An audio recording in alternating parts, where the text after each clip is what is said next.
name is Marianne Rodriguez, and I'm part of the Capitol Hill campus team that runs the courses that we have on the Hill about every at least 3 a month. I just wanted to make an announcement that next month, in the beginning of March, we'll be having a small program on tax policy.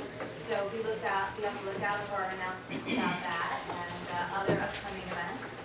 Also, just a perpetual reminder, please take a minute and fill out our green survey sheets because they help us evaluate our programs and make sure we're keeping on track with what you would like to see presented on the Hill and would like to be informed about.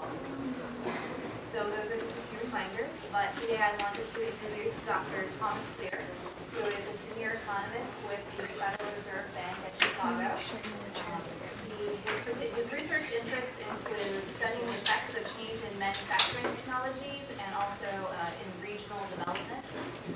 Since 1992, he's been working with the auto industry data and been looking at just changes that have to do with this particular facet of our economy. And he is the recent co-author of the book, Who Really Made Your Car? Restructuring and Geographic Change in the Auto Industry, that he co-authored with James Rudestein out of the University of Miami. It came out this year by way of the Upjohn Institute. So he's here to give us a presentation today. And would you please join me in welcoming him?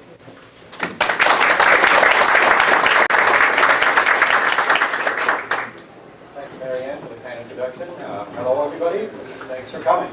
I'm delighted to be here. The timing of putting on this talk is impeccable. Not that there's never any interest in the auto industry, but I can't imagine a time where there's more interest in that industry than right now. Sometime like the present. So, I have prepared some remarks. You have handouts in front of you, but I don't feel compelled to go through my lecture without being interrupted. So if you have questions, raise your hand or shout. I'd be happy to entertain them as I go along. Let's just jump right in and see this works. So we'll talk about cars, and some people say cars are actually something else, robots or things that kill, and they're not made in the industrial heartland. They're made in Hollywood, so everything's good. So we're done. Wait for the next. Wait for the sequel. Transformers 2 is coming out soon. In all seriousness, Marianne already said. Most of what I'm going to show you is based on research I read in this book, Who Really Made Your Car? This is joint work with Jim Rubinstein, Miami University, Ohio, who's a geographer. And so what you'd like to see is what happens when a geographer and an economist team up. Why did we actually get started on this book? It was well before the auto industry started making headlines because of the downturn that started last year. Jim and I have been working on this industry for a number of years independently, and then we ended up connecting professionally and started doing joint projects. And we both recognized that while there's a lot of knowledge out there, and there are quite a few people who are analyzing the assembly component of the auto industry, there's a much larger part that's much less understood. So if you want to go along with my analogy of the iceberg, what's below the waterline is bigger than what you see. And what we see is what's going on in the assembly side. So there's a plant opening and plant closing, and it always makes headline news. If a supplier company or supplier plant goes in or out of business, then it's local news maybe, but certainly not national news. And combine it with the way the industry has been changing, this is a big part. It's up to 3/4 of the jobs are in the supply base that has grown in importance over the last 20 years or so as companies have outsourced. You go way back to the origins of the industry. Henry Ford, some might say he was a little paranoid. He wanted to control a lot of things. He owned forests up in the UP. He owned plantations in Central America to make rubber. He owned a ore mine. You go now it's sort of a quasi-museum. You go to the River Rouge plant, and there's holding cars there. There's a steel mill that's still there that's now owned by Severstal, a Russian steel company. But it was the most integrated production facility at its time, and it was all under the control of the empire of Ford Motor Company. This is not the way it's done anymore these days. Suppliers have a much bigger role. They account for up to 70% of the value added of the finished vehicle, according to the census data. So why did we write this book then? So those are two reasons. Third one, working for the Fed in Chicago, the Midwest, is somewhat of parochial interest. I work in the regional team there, and our district includes most of the traditional base of the auto industry. So it's concentrated in the Midwest, and that was the sort of the third reasoning. Why is it that we thought we should write this book? It's, believe it or not, despite the fact that the supplier component is so important, it's very hard to get data on this. The official government data, the census data, are noisy, and that's primarily related to the nature of the beast. If you put yourself in an automobile, you look around, things that you don't see are pretty easily measured. Engines, transmissions, things like that. We capture that pretty well in what we now call the NAICS codes, motor vehicle parts. But then you look around, you see glass. Auto glass is lumped together in the category flat glass. That includes all architectural glass. There's carpeting on the floor.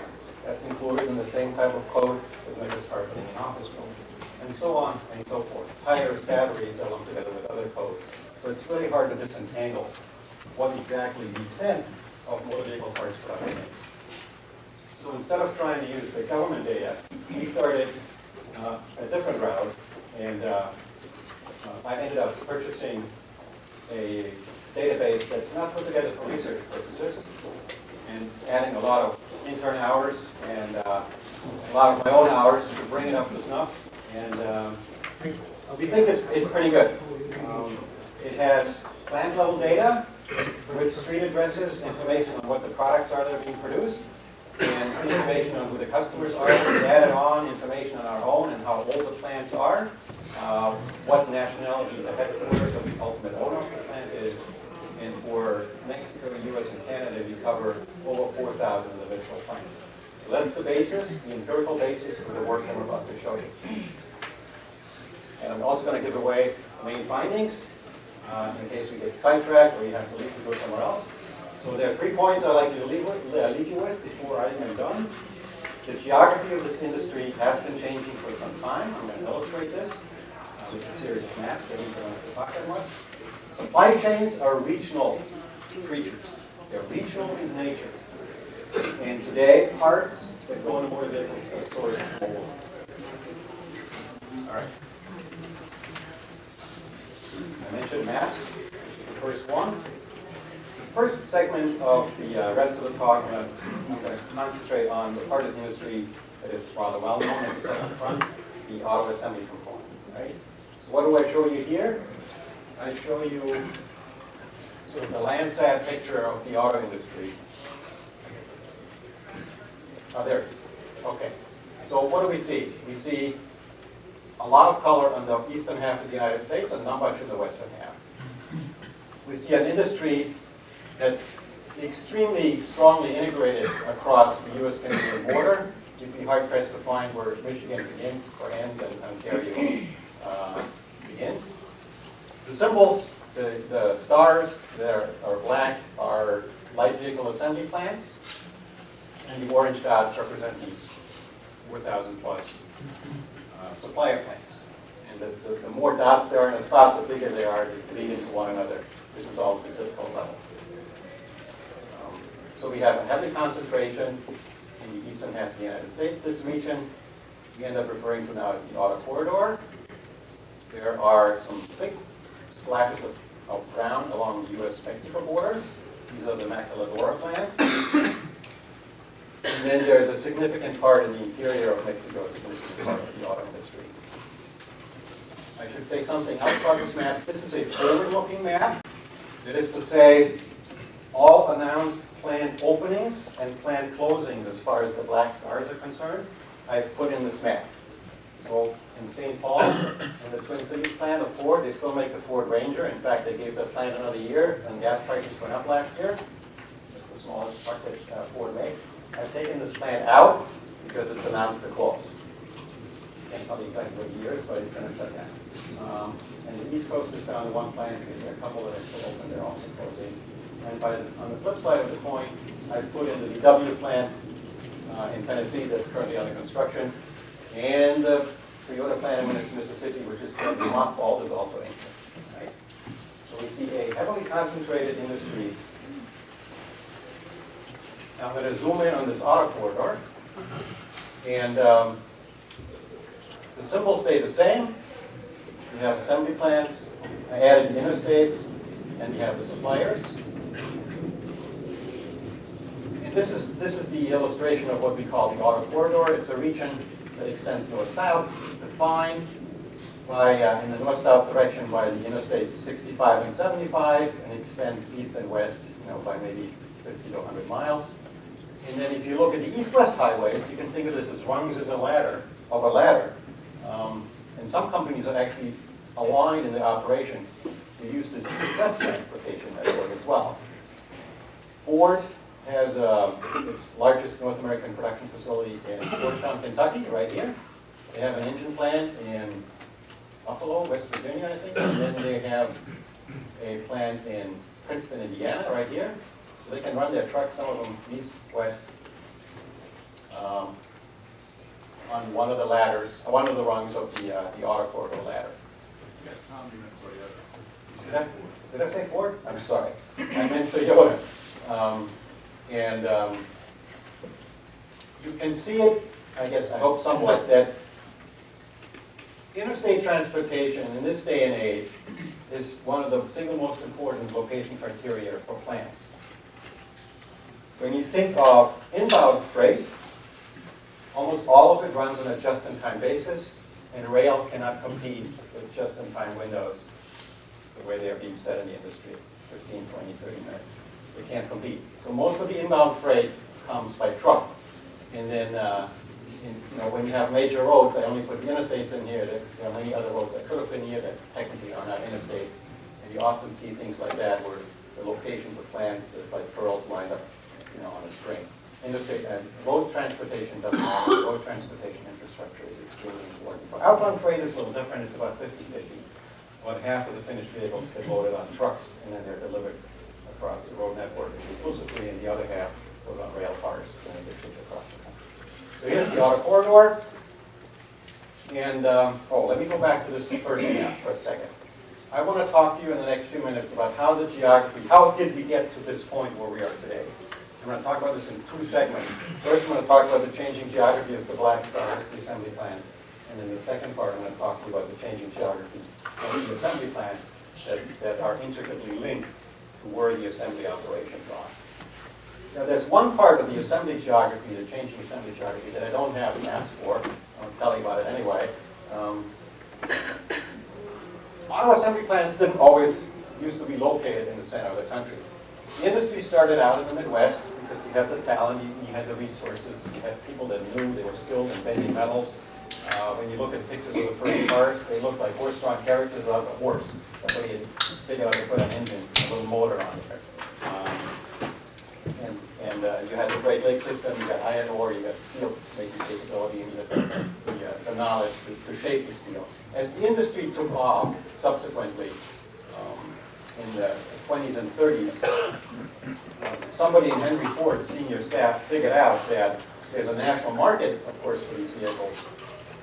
And the problem they faced was essentially this. They had a choice of building assembly operations all in the heart of the country and then shipping the finished product to a national market, or doing what they ended up doing, that is to say, produce parts in the heart of the country, ship the parts across the country, and put assembly plants, where you put all the pieces together, near the centers of demand. And the centers of demand is where people live. The centers of population were, of course, in the center of the country and along both coasts. And it's not surprising, the answer they came up with, that it is more cost effective to take train cars and stuff them full of parts, because you have less waste in terms of air or unused space, than it is to take finished vehicles and try to cram them in these cars. So that's what they ended up doing. So there was a system that peaked in about the 1950s, branch assembly plants, they call them. And the structure of the market was such that the demand for the best-selling vehicles were so large that a single assembly plant could not meet that demand. It wasn't even close. The best-selling, GM, of course, being the biggest company then, and still today, of the domestic ones, their best-selling Chevys, they filled 6 or 7 assembly plants at any point in time. And then Jim has a book on this where he's got a slide where he's he shows the distribution of these plants, and they were along both coasts and in the middle of the country. The branch plant assembly system, and this is the only part where I'm talking without actually having something to show you, so bear with me for another minute, and I'm done with that. That branch plant assembly system fell apart starting in the late 60s, early 70s, mid 70s, when the following trend started to emerge in the market. The variety of models available in the marketplace ended up growing faster than population or demand. It far outgrew. Companies who were able to sort of make vehicles that served small niches of the market. It wasn't just Model Ts that were all black and looked the same. And it sort of started, if Jim was here, he would say it started the Beetle, which opened up a whole new segment of small cars, and then, they filled in the gaps, and yada, yada, yada. So pretty soon, you fast forward 10, 20 years, you have a situation where the volumes of the best-selling vehicles were enough to, at best, build 2 assembly plants, but most likely only 1. So then this branch plant assembly system collapsed. The whole logic of it didn't work anymore. And transportation cost economics, which supported it, also determined its demise. Because if you have only 1 plant where you make a particular model in, you're not going to go all over the country with it. You're going to cluster it in a place from which you can serve the national market at the least cost. And that place is in the heart of the country, near your population center. So, and that was the impetus for the plants on the coasts to go away and come back to the Midwest. Now, right around the time when that started happening, something else happened as well, and I have some charts on it. And that was, you had foreign companies started to come here and started producing vehicles. Okay? So this table, that shows in color, so you can't see that well. Hopefully in the handout it looks a little better. What I've done here, we often talk about Honda's plan in Honda's opening of the 1982 plan, of the 1982 opening of the plant in Central Ohio as the beginning of foreign production. And we tend to forget that VW was actually first, like they were also first with imports that really took off in the 60s and late 50s, small cars. They went to Westmoreland, I guess, in Pennsylvania. That plant didn't live very long. They closed it down about 10 or 11 years ago, maybe 11 years later. But they're coming back. So they're now building in Tennessee at a site that was started by Toyota when they chose their most recent plant. And then all over the 80s, you had 5 producers from Japan opening assembly plants in the U.S. Now the year I put in there is the first plant of that company that went online. So most of them have stopped there. Most of them have continued to build plants since then. In the 90s, the 2 German car makers, and in the first decade of the current decade, you had the 2 Korean car makers coming in. So that really changed the industry. Now up to about a third of the light vehicle assembly plants in the U.S. are plants of the Ford headquartered car makers. All right? So we went from 4, because AMC was still around in the 70s. Went from 4 to 13 in 30 years. Big change. Now, why does this matter? It matters because in the market, these foreign companies were successful. That is to say, they took market share away from domestic car makers. Now, if they would have located their facilities next door to where the domestic ones were, it wouldn't have mattered. I wouldn't have a story. But they didn't. Because they didn't, I have a story to tell. All right? And this is just to illustrate that the market share reallocation happened consistently, not at the same rate, relatively fast, and it slowed down in the age of the decade and a half of cheap gasoline, and then it sped up again at the beginning of the 21st century. It went on over consistently.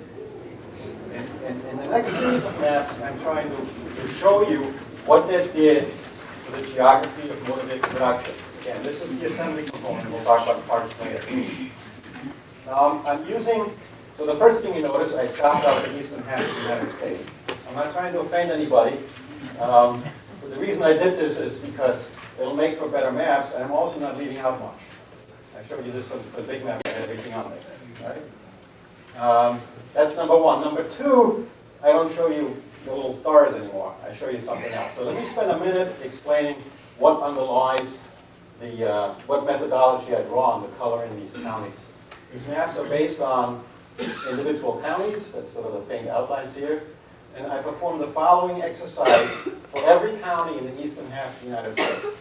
So imagine putting yourself in the center of a county, and then you're looking out, and here's a choice. I decided I'm only going to look out 50 miles. I draw a radius in every county around its center, 50 miles, and I'm going to take my notebook and I check how many assembly plants can I see within 50 miles. If they're further out, I ignore them. Okay? If they're in the 50-mile radius, I count them. And then I weight them. If the plant is right in the center of the county, it counts as 1. The further away it goes, it gets less weight. So it's a nonlinear measure of density. It's a kernel density measure. It's a technical term. I'm not going to talk about it anymore. I'm going to explain it in a non-technical term.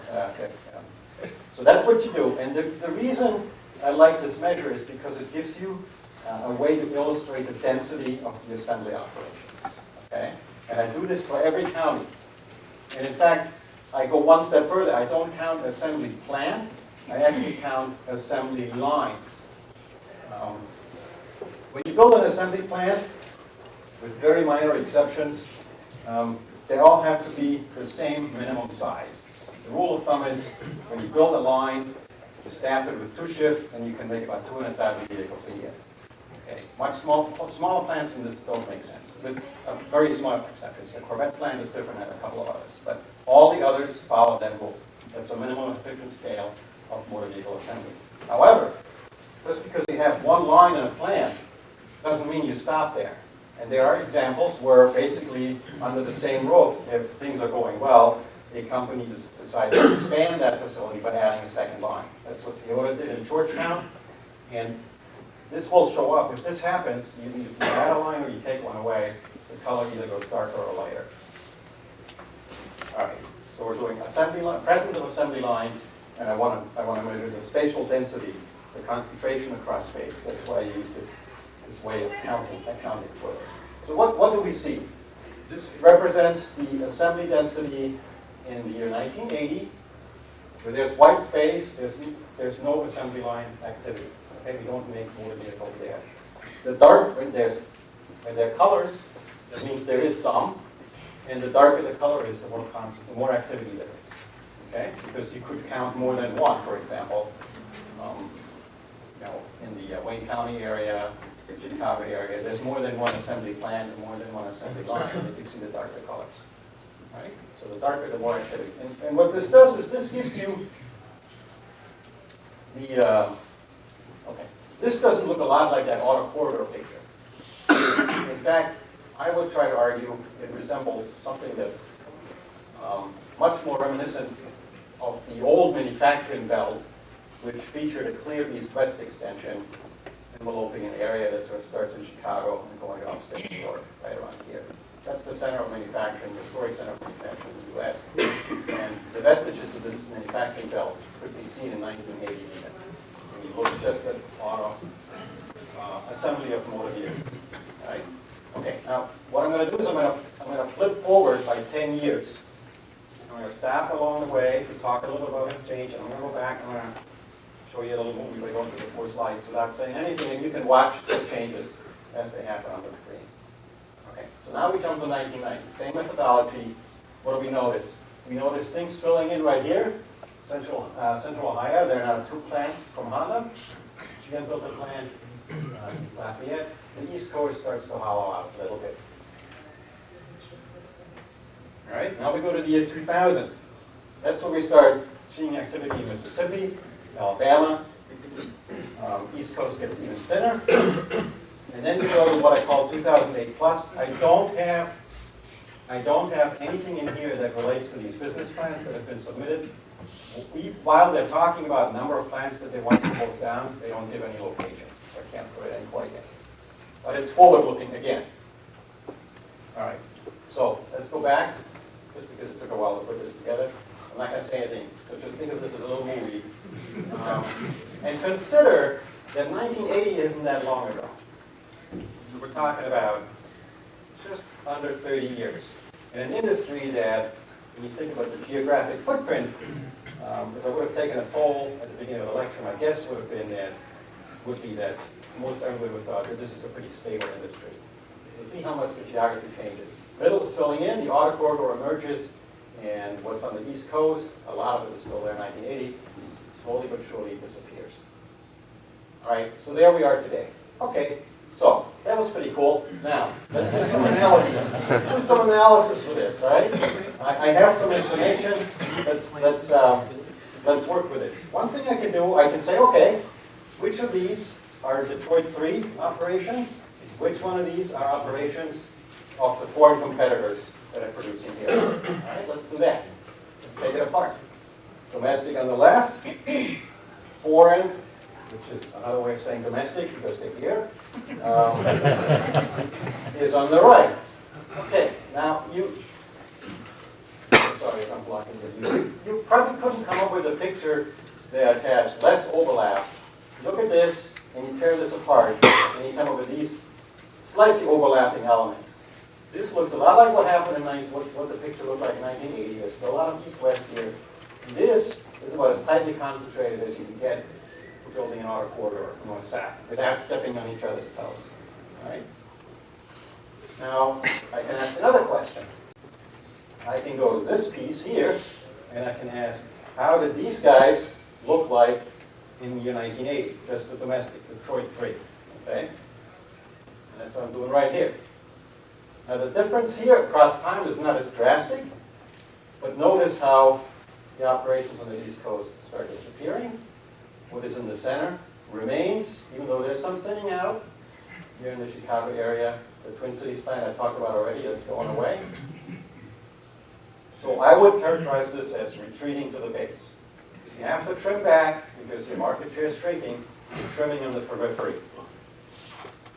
In fact, this chart illustrates that pretty radically. What this does is, again, all the announced closures of Ford, Chrysler, and GM are in this map, and then I'm calculating a ratio. What share of the Detroit 3 assembly plants are located in the state of Michigan? And this chart goes back to 1960. Okay? Now, with what they have announced by location, going out of 2012, even though there's going to be fewer activity represented by these three companies, whatever activity there's left will be much more concentrated in Michigan than in many decades. You're retreating to the base. All right, that's my last slide for the assembly part. This is sort of something we discovered along the way. With all this geography work, we actually came up with a pretty nifty device to think about the following question. Manufacturer A announces they're going to locate a new assembly plant. And then every newspaper in the country starts talking about where would it go. And if you work with the auto industry, that your phone started ringing. Oh, I know my phone started ringing. So this is an example that refers to that plant that is now currently mothballed. The plant that Toyota announced in Tupelo. Of course, they announced it without naming the site. We will build another plant. All right. There was a story in the Wall Street Journal that leaked all but the real location. All right? So I put together this map in two phases. First, I put in the ones that were in the story, and then once they made the final announcement, I put this one in. What I find interesting about this is the following. All these, well, this looks like green eggs and ham, doesn't it? The plants that have the green circle around them, they were in existence at the time when Toyota made the announcement. And the circle has a radius of 50 miles. That's my crude and simple way of approximating the primary labor market that an assembly plant draws on. So if you think about, an assembly plant employs what, around 2,000 people maybe? You don't want to go put this plant in a place where you have to compete for your workforce with another big employer. And surely another assembly plant next door would be a big employer, so you don't want to do that. And if you look, especially the ones that have opened in the last 20 years or so, they separate out pretty much. You don't always see the full circle, but close enough. You have much larger overlap in the historic, the old part. All right. So these places, they said they might go. And of course, this one was on the list too. Now, you could. So what is true for all of them, they would all qualify according to my rule, is you choose a place where you can draw a 50-mile radius around it and have very minimal overlap with an existing green circle. Okay? And I don't think it's coincidental that VW chose that site. Toyota didn't choose it, but labor market issues fit in here as well. And then the plant that Honda built in Greensburg, is it Indiana, right down here? I think it's down. No, that's right here. That fits in very nicely as well. Okay? So this is my homemade theory of assembly plant location. And now let's move on to parts. Vehicles consist of parts, many of them all have to fit together somehow. So let's look at the geography of the parts industry. This goes back to the big United States of North America picture from early on, where the symbols used to be orange. I now made it black, and this gives us nice contrast. It also reminds us of the Jackson Pollock painting. You now have, so you have, it gives you a better idea of where the mass of this industry is. This represents information from the end of the year 2006. Okay? So Michigan reigns supreme. I mean, this is the center of motor vehicle parts production. Let's take this map and split it apart. I mentioned very early on that for each of these plants we tried to, and for about 80% we did manage to do that, obtain information of what year the plant opened. I have to say something methodologically. For the assembly plants, the data I was able to draw on is in economic jargon a true panel. That means in every year I observe where the locations are of all the assembly plants in operation. This database on the auto supplier industry was a cross-section. It was pulled in 2006 and we cleaned it up. And I don't have the resources to track these things over time, so probably later this year I'm going to buy the data again. I'm going to try to merge the surviving records and clean up the ones that have since come in. But it's not a time series database, it's a cross-section. So whatever I show you is conditional on these plants being around that I looked at. But there were a bunch of them that were old. That is to say, they started producing parts before 1980, and there were a bunch of them that were not that old. And 1980 is somewhat artificial, but I drew that line in the sand because that's when foreign production sort of started arriving. And the reason that matters is because with primarily Japanese car manufacturers coming to this country, they brought just-in-time manufacturing with them, and all that brings with it for the geography of building a supplier network. And you can see, if you compare the left and the right hand, I have to equally disadvantage slide. Look how this looks a lot more like the auto corridor now. The density is still in a north-south extension, but look how Chicago and Cleveland almost disappeared for locations in 1980. All right. I can also ask of this slide right here, which of these dots represent domestic? I have to say what that means. Domestic here means parts makers where the ultimate headquarter is in North America. So it's either Mexican, Canadian, or a US company, or foreign, which means it's an overseas company. And I give domestic the light color and foreign the purple color. And what you see is, you see this north-south separation within the corridor.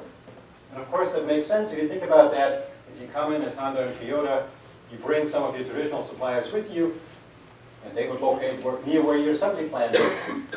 And then if they're successful, they branch out and they try to ramp us into another car makers, and everything's good with that. Same thing applies to what we call captive parts makers. These are plants that are part of the car makers themselves, engine plants, stamping plants, transmission plants. Almost all of these things continue to be made by car maker owned and operated plants to this day. And you see the same north-south separation. In fact, you see something else to see how incredibly important for this particular part of the industry, the immediate Wayne County and surrounding Detroit metropolitan area. I'm going to shift gears a little bit.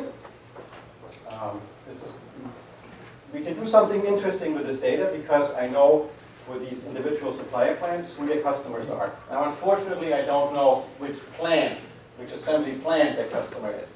So if your plant makes steering wheels, and I look at my database, it says you ship to Honda, GM, and Subaru, okay? Well, for GM, it could be one of whatever, 40, 30 plants. With Honda, it's a lot easier. and Subaru there's only one, or just a half of one now, one line per plant. So based on this, we can put together something that probably resembles pretty closely the actual supplier network of an assembly plant. Here we did this exercise for Toyota, and so every supplier plant that lists Toyota as a customer is thrown on this map. The others are off, and then I drew circles around them, and I take as the center of this map, I take Georgetown, Kentucky.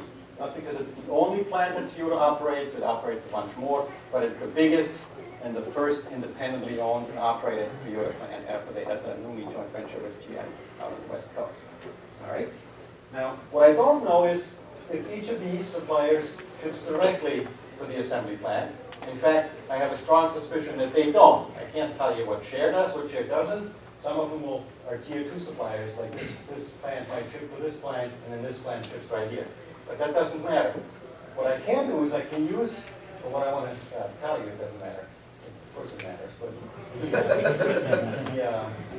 so from the center, I calculate the distance from every supplier plant to the center, Georgetown, Kentucky, and then I rank these distances in order. And at 25% that are closest, they get a circle. And then the second circle measures half of the closest, okay? And I can put a distance to this.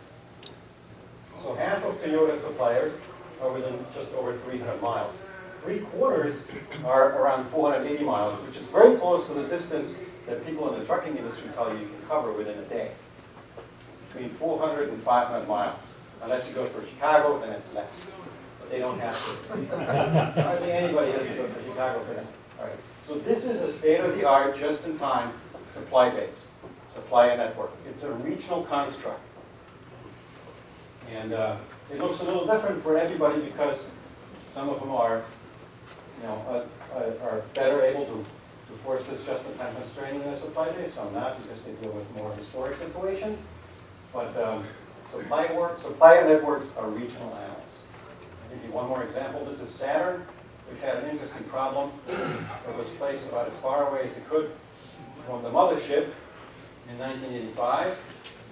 And yet at the same time, it was tied into the historic supply base of GM. So then if you think of this as a donut, the hole in the middle gets a lot bigger, and they get a pretty big transportation cost penalty. Right. So Tom, your numbers for Saturn separate out Saturn from GM as a whole in terms of the suppliers? All the ones that are in here list Saturn specifically. That doesn't mean that somebody actually said GM and meant Saturn. Right? It's not a perfect separation. Yeah, but it's a large enough number that makes me feel like this is real. Okay?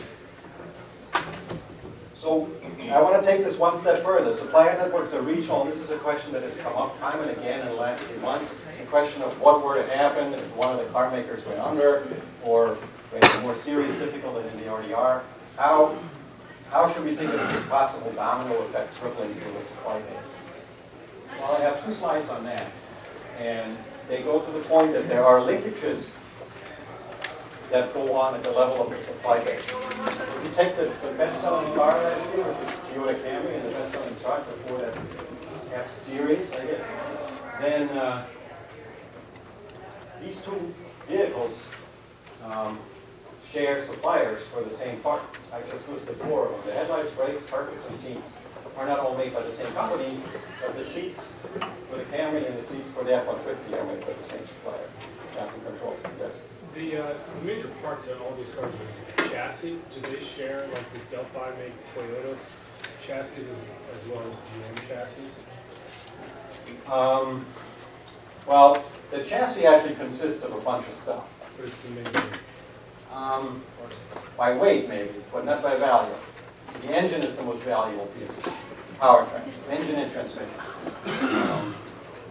Delphi happens to be one of the companies that make a lot of different things, even though they try to position themselves as an electronic supplier, radios and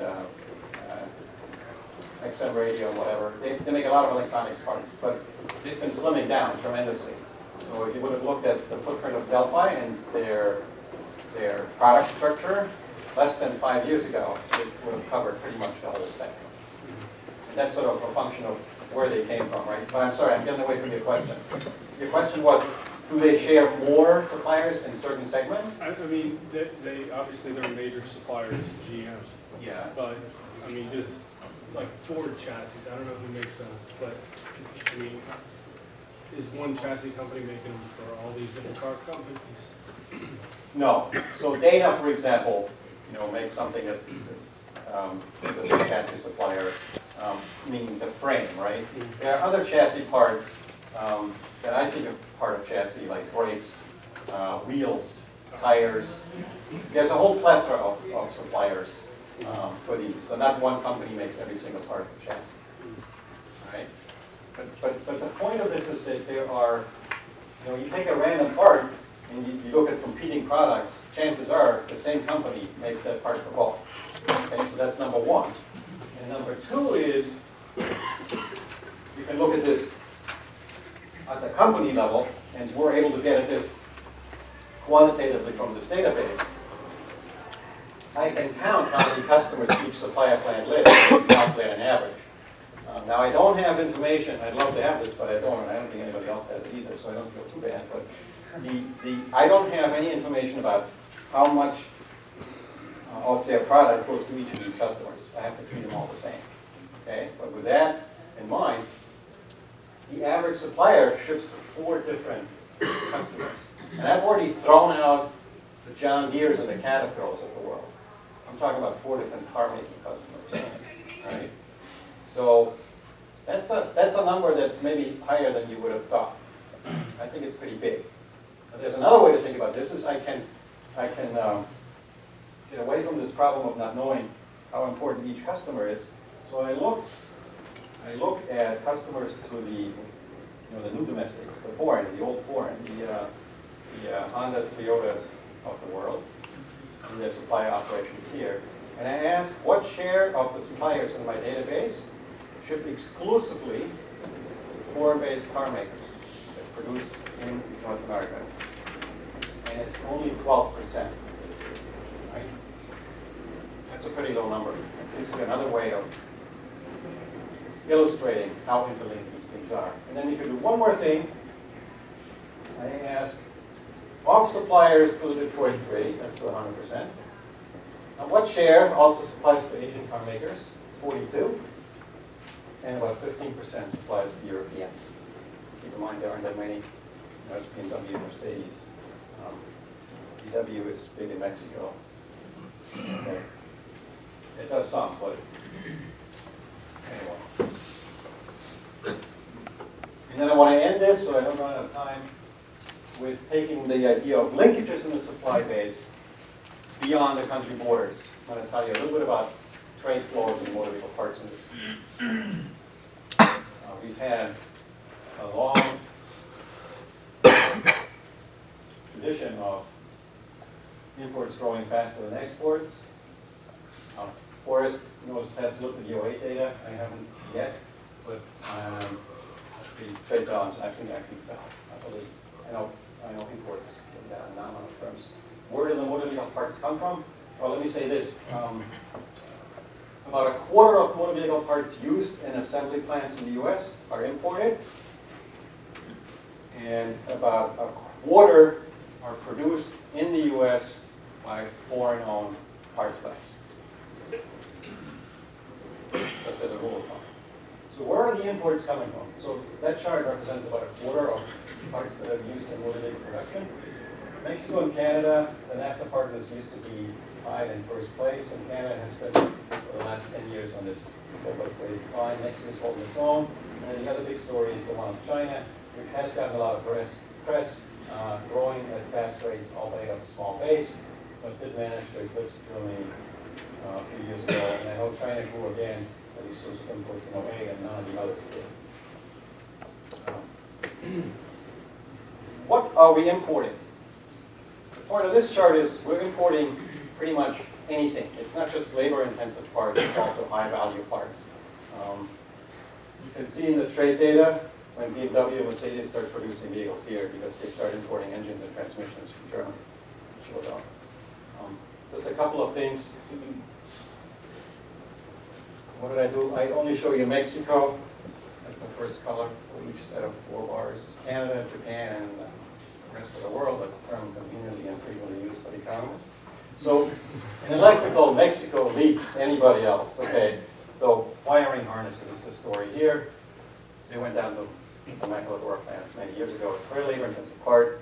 Instead of stringing wires through the body in places you can't see once the vehicle is finished, along the assembly line, these things are strung along, and then these, what they call harnesses, these sets of pre-strung and ordered and color-coded wires are being delivered to the assembly line, and somebody puts them in as a bundle, right? But the actual harnesses are being made in Mexico. Mexico also leads an interior. That's sort of an interesting story. I want to tell the story with the example of a seat. If you go to any vehicle assembly plant in North America, you will find within 50 miles of that plant a seat plant, without fail. Sometimes you might even find 2, if the volume is large enough to support 2 seat suppliers. It's not that Mexico leads the interior. Well, what they do in these seat plants is they, on a very tight just-in-time cycle, they make the seats, they produce them in the order in which they are required. 8 hours later at the assembly line, they load them in the truck, they deliver them in a way that they can be unloaded in the right sequence, and they are loaded, of course, in the reverse sequence. But the pieces that make up the seat, what are they? There's foam.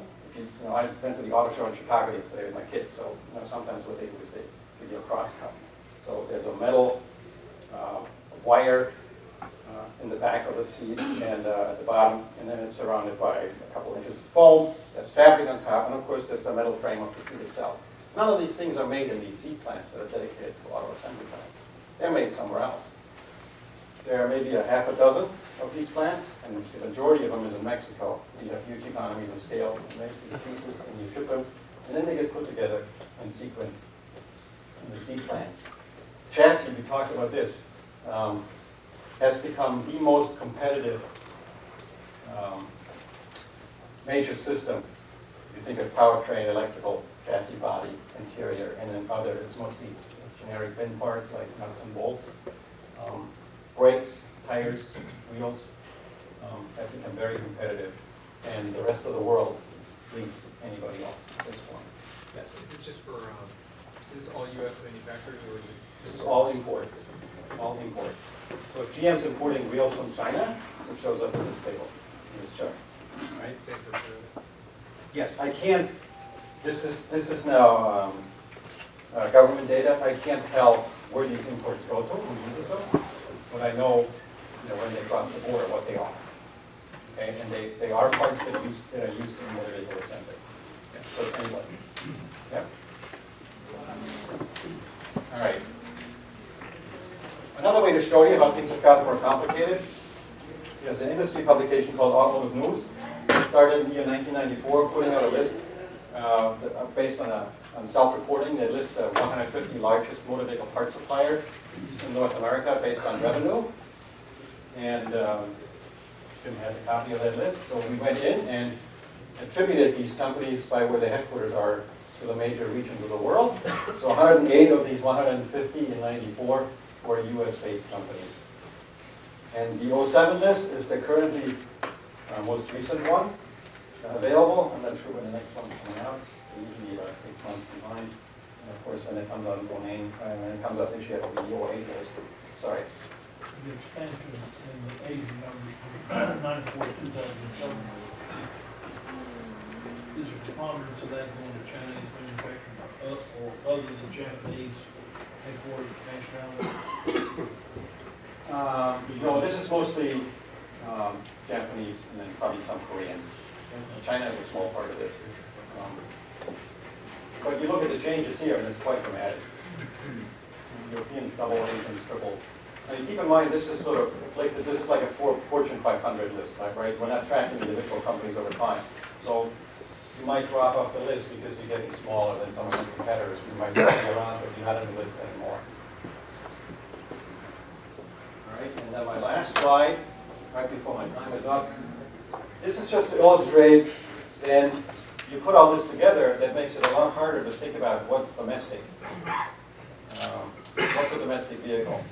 This is a slide that's based on the NHTSA data that come from the American Labeling Act. we have to report domestic content. Now, for the American Labeling Act, domestic means only Canada and the US.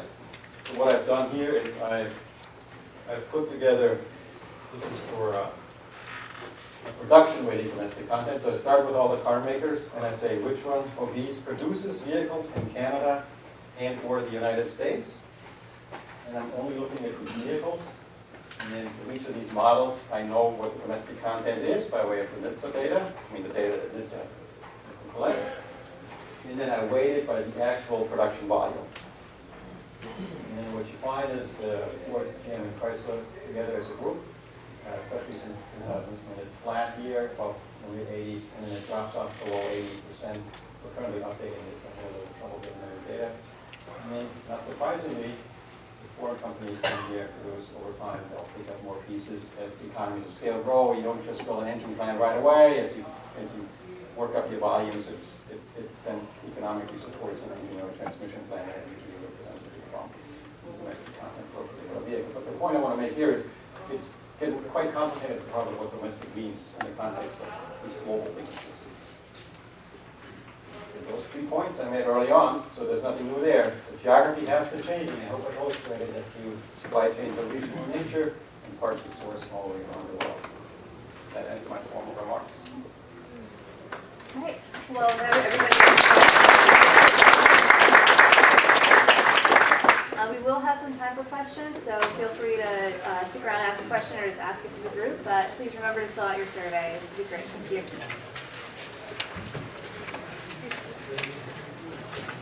Yes. What are the largest factors in driving the production sound? So the question was, what are the largest factors in driving the production sound? A couple of them have to do with labor. You don't want to draw on the workforce that is already, you don't want to hire somebody away from the GM plant if you're Honda. You also don't want to hire away from the Toyota plant if you're Honda. So when they originally came in, they went by state. Honda got Ohio, Toyota got Indiana, Kentucky first.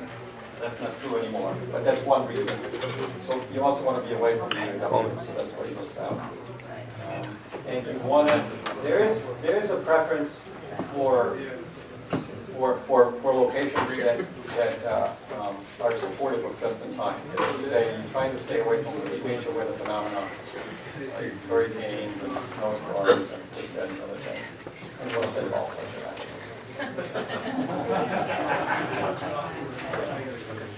Yes. On the notes of the limited supplies from China,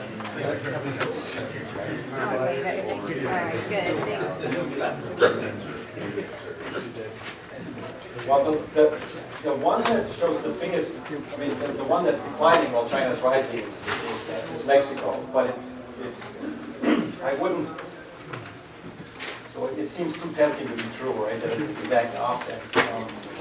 It's been a while since I've looked at these data. I mean, the data in detail.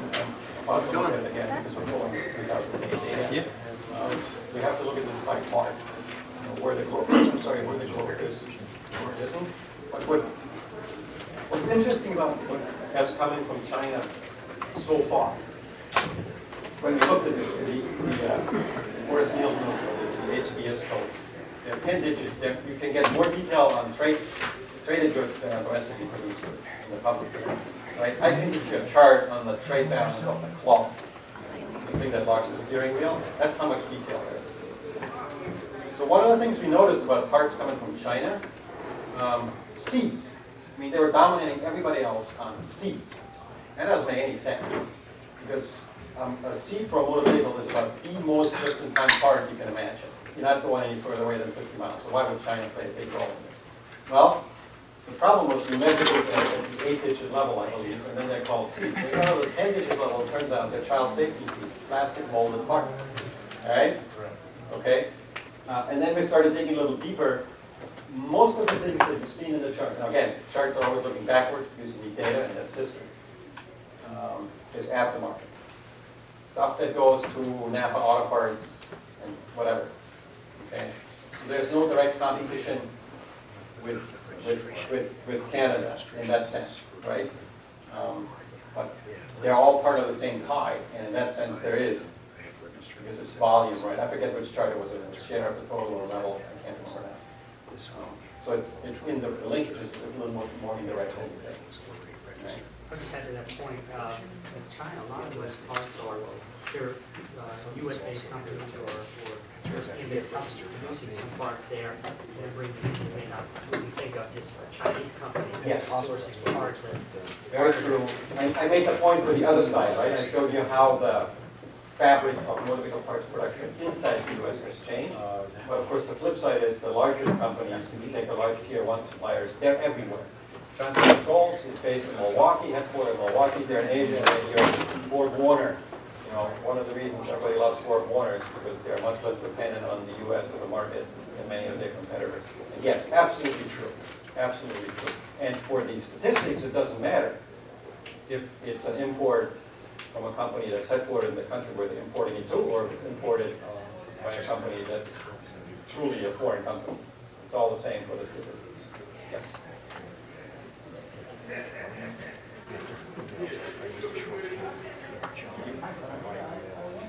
The last question here was, any ideas or arguments in this program you disagreed with or felt were left with more unaddressed? Uh-oh. There was one. Did you say anything, I don't want to reopen your maps or anything, but about Canadian and Mexican assembly plants, people in there, because it seems to me there has been some increase of, plants located, you hear vehicles being assembled in Mexico from the U.S. markets, for example. Yeah, so the Canadian story I think is quite different from the Mexican story. And when you go, Ontario never lost its, let's go back to this. Just hold the eyes here.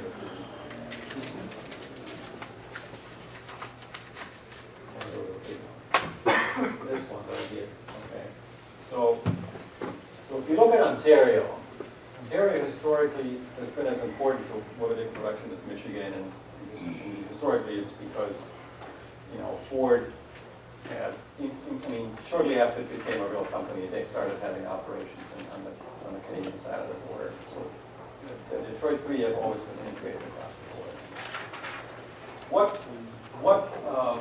What has happened post-1980 is Ontario has benefited from, I guess in a way, if you want to say it that way, from being near the center of the universe, but not being Michigan. Michigan has not been able to attract a standalone, we used to call them transplants, now we call them new domestics, a standalone foreign-based assembly plant. There's Auto Alliance, which is a Ford Mazda joint venture. It's in Flat Rock, Michigan. It wasn't a new construction, it was an old Ford plant, I'm pretty sure. Was it a new construction? You remember? Okay, anyway, so we don't know. So that's a joint venture. So there was a joint decision here for the location. But other than that, Michigan is void of a standalone Toyota or Honda plant. Ontario is very different.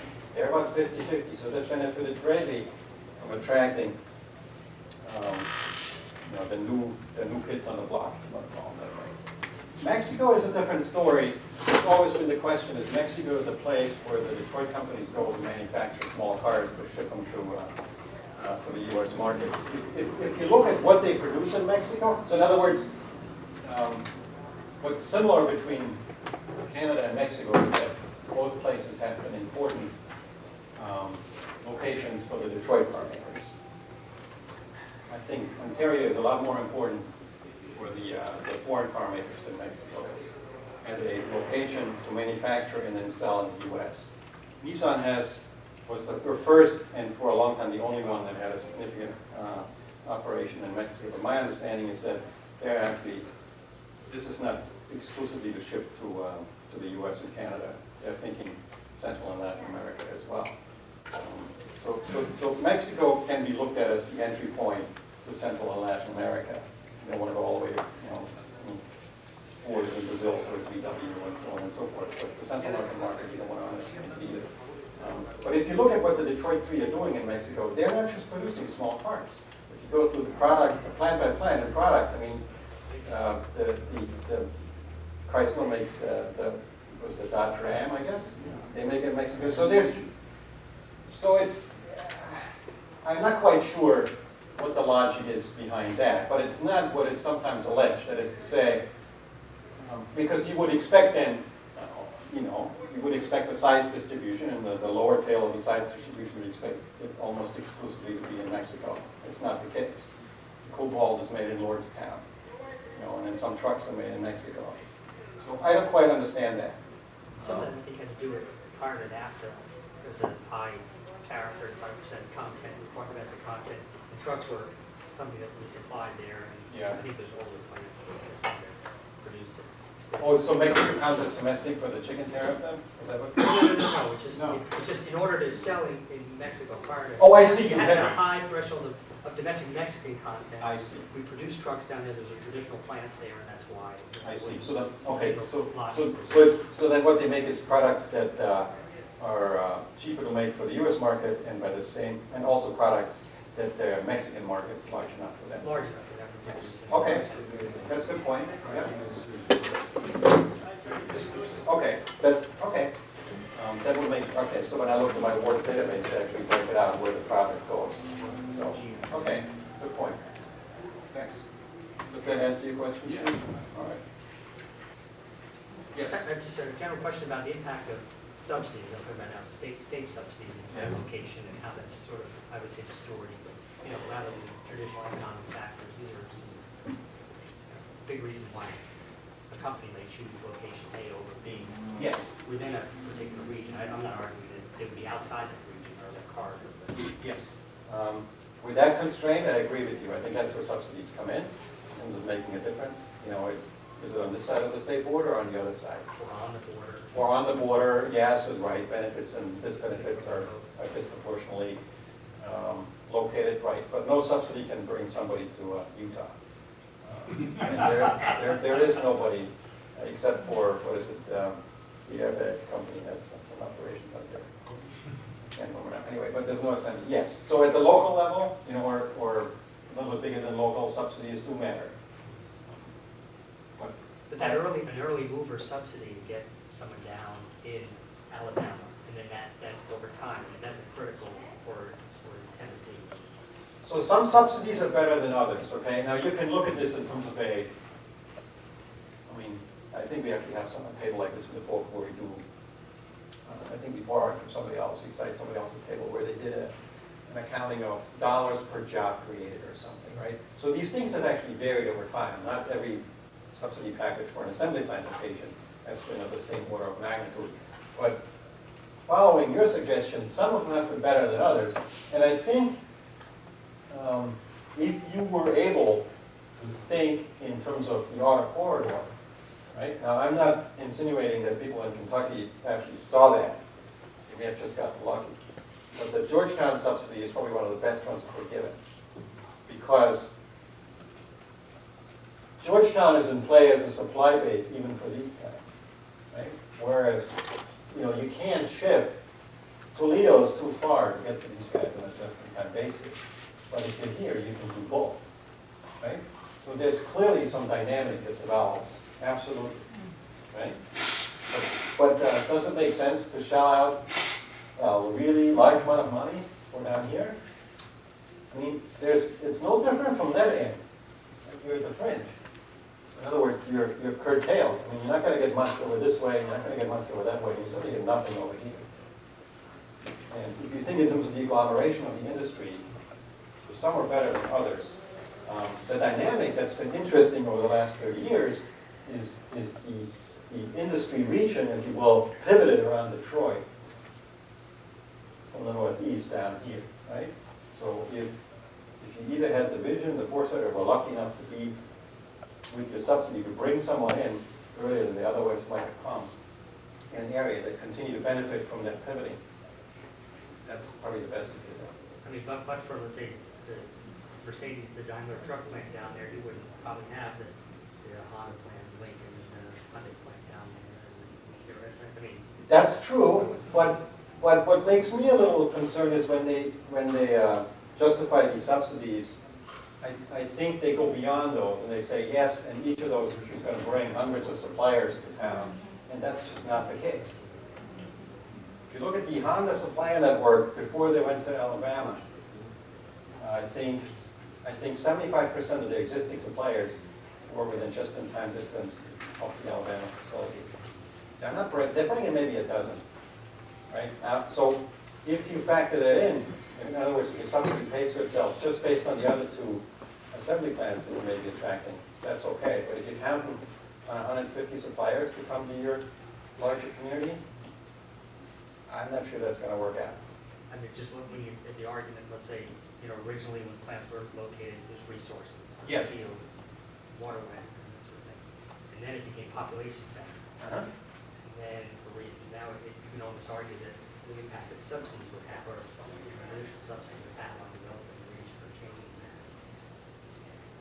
Right. So the Well, there's been subsidy and the low labor cost market, the combination of the two. I don't think a subsidy is going to move the auto corridor. The subsidy might tweak it. You know, is it going to is this piece here going to be filled in as opposed to that piece? You know, obviously I don't show you natural barriers like mountain ranges and rivers and stuff like that, but and I don't. A subsidy is not big enough to impact the shape of the industry. That's not the case. You couldn't have convinced Toyota to go there if there wasn't an underlying business reason. By the same token, you know, if you do the math, when was it Mercedes went here, yet they got valuable parts shipped from Europe, well, there's no port, right? So they could do the math as to what the transportation cost penalty is for loading their transmission on the engine on a truck, right? Actually, there is a port in Mobile that sells up to a place called Birmingham within 30 miles of that place. Is that right? Geographically, yeah. Okay, Go but right up. Well, but I mean, it was an old TVA type system that some war horses out of Alabama put in All right. the 80s, you know, which, you know, the American public subsidized this rat hole, and that's the first use of it. okay, well, all right, it's there then. That's fine. So they were smarter than I thought. But you know, my point was going to be, so then for the company, you do the math and you look at the size of the subsidy and how much does it offset your transportation cost penalties, and if that works out for you, you're good, right?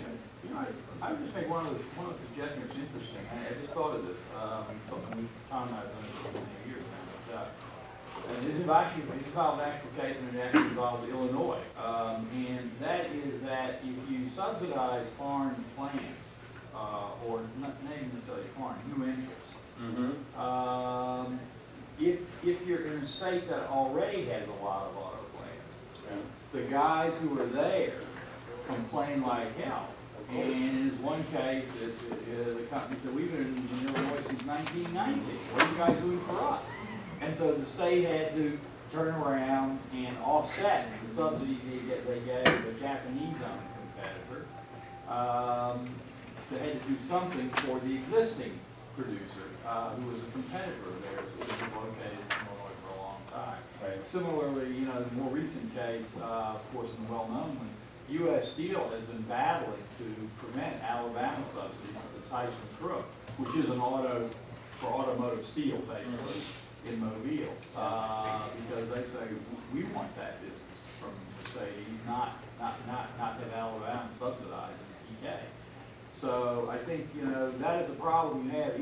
If it's really a greenfield in a greenfield state with no existing competitors, it's easier to subsidize a new business than it is in a state where you already have a lot of competitors lined up. Yes. And they say, where's ours? Right. It's right. It looks, yes, it's you're discretionary, and it's a lot harder to draw the line. And you got to think in terms of within your political jurisdiction, right? As a state level subsidy, if it's a green field, when you bring in a new industry to the state, you're probably in good shape. And that's a good point. What if any impact of potential exports from those steel plants, which would be, you're saying, yes, in the south, you've got no impact going south, but actually that's where they're shipping out of. What possible impact of Mercedes shipping their largest vehicles in It's actually there's been a tremendous increase in exports of U.S. built vehicles. I look at the data up through the end of 06. And you can't, Thank you. again, the trade data are good, but you can't connect the two companies. And it's like pulling teeth to try to find out what share of product BMW or Mercedes ships overseas. I had some ins and I tried, but they weren't very helpful. But it is true when you look at, for example, the X3. Well, the X3 comes from Austria. The X5 and then the Roadster, they only produce that in South Carolina. So wherever it goes from there. And I think that's another aspect of this globalization, where car companies. When I wrote this piece, I ended up starting to notice things when you pay attention to the topic. So I learned that Toyota ended up exporting product made, no, it was Honda, product made here to Russia instead of shipping it to Russia from Japan. So it gets complicated. And it's not necessarily clear if there's an overarching theme. This may be because, the marginal cost in the particular company situation, if you have extra capacity in that region of the world, it may be cheaper to export from there as opposed to add on capacity elsewhere. It gets complicated. But the point is, these companies are global companies, right? And so the flip side of the argument is when gas prices go up fast, what you see is imports primarily from Asia of small vehicles, reminiscent of the early 80s, rushing in, right? It's harder for the Detroit companies to do this. I'm not sure why, but I guess they have a harder time certifying engines globally, or, GM could have done it, but the problem they had was, of course, the exchange rate, so they still would have lost money if they would have shipped more Opals, in a year ago. The euro is about 40, you're not going to make any money there. But yeah, so these linkages matter as well, and there are benefits then associated potentially for a local community. Sorry. You done? Okay. GM did bring in engines from China. They actually had Equinox and engines earlier for the Yes. Chevelle from Brazil. I think they've always done stuff like that as a company, Right. but they look like trial balloons, So that's an Equinox, that's one car, right? I think the big opportunity probably was for them last year. When you look at the Honda Fit, and the Toyota Yaris, whatever they are, the small cars, if demand's there, meet it. You're not going to wait 4 years or 2 years or 3 years until the plant's being built somewhere else. But because of the tie-in with Saturn for cars, I was in Germany twice last year, and one time I went into the main Opel house in Berlin, actually, and picked up a bunch of brochures. They got a beautiful product there, small, fuel efficient, But they would have probably lost as much money on it selling it here to meet the market as they lost by not selling the product, just because of the exchange rate. Yeah, so right, and that's when it gets complicated. Yes, they might have been able to do that. But I guess some companies have been acting more global than others in this industry, in a consistent fashion, it seems. What percentage of the Asian automakers that are cars sold domestically, how many are produced domestically? There's still a lot of Toyota. Oh, okay, so I just looked at this morning. So about 44% for the Asians are imported, off sales in the U.S. Yeah, Honda's around 80%, they're the highest. Toyota they touched below 50% of what they sold here, they produced here. But they're usually up around low 60%. Yeah, it depends on if you include Canada or not. I think if you do it for the U.S., Honda's at about 60% or something. I think it's North America. Yeah, right. Now, there's another statistic that sort of falls into that category. A third of light vehicles produced in the U.S. are produced by foreign-based companies. And it's the majority of cars. More than half of all cars made in the U.S. are made by foreign companies.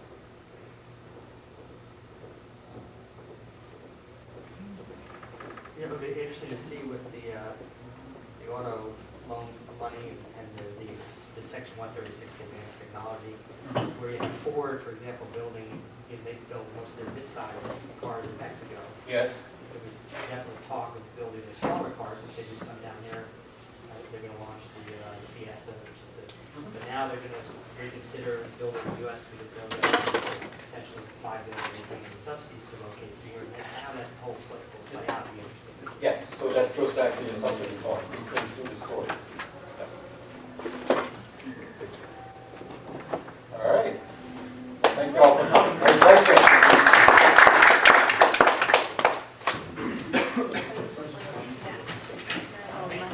Just turn it off right now. Just me, I tried to drag Amy. You guys rewind it. Yeah, they're all busy. Breakdown. You exchange phone calls the other day. I never called you back because by that time I